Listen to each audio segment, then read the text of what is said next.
International community nagpaabot ng pakikiramay sa ating mga kababayang biktima ng malakas na lindol sa Mindanao.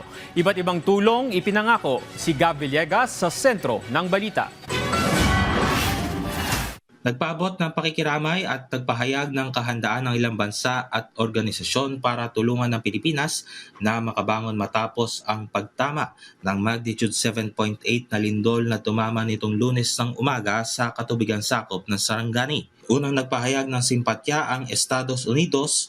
Ayon sa US Embassy, taos-puso silang nakikiramay sa lahat ng naapektuhan na lindol. Patuloy din nilang binabantayan ang sitwasyon at kasalukuyang nakikipag-ugnayan sa mga otoridad ng Pilipinas para sa anumang tulong na maaari nilang maibigay.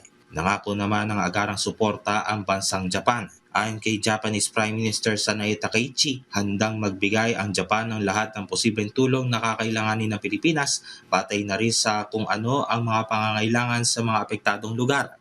Nag-alay naman ng panalangin si Japanese Ambassador to the Philippines Kazuya Endo para sa kaligtasan ng lahat matapos ang magnitude 7.8 na lindol, lalong-lalo na sa mga probinsyang nasa baybayin ng Mindanao. Nananawagan din siya na manatiling alerto at mag-ingat habang binabantayan ang sitwasyon. Pinuri naman ng United Nations sa Pilipinas ang agarang pagtugon ng ating pamahalaan, gayon din ng mga local government units matapos ang pagtama ng lindol. Kasalukuyan na rin nagsasagawa ng assessment ang UN sa naging impact ng lindol at nakahanda silang suportahan ang isinasagawang response at recovery efforts. Pinuri rin ng UN ang tapang at dedikasyon ng mga first responders, medical personnel at mga volunteer na walang tigil na nagtatrabaho para magligtas ng buhay. Nakiramay din ang Taiwan Ministry of Foreign Affairs para sa mga pamilyang naulila, mga nasugatan at mga komunidad na naapektuhan. Hiling nila na magkaroon ng mabilis na pagbangon ng Pilipinas mula sa trahedyang ito.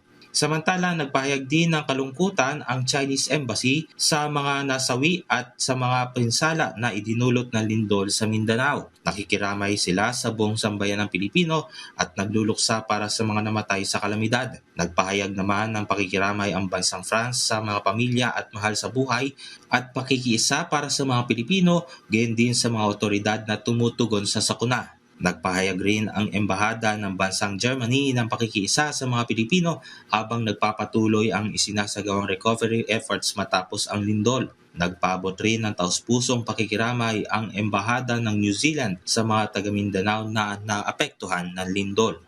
Gab Humilde Villegas, para sa Bayan.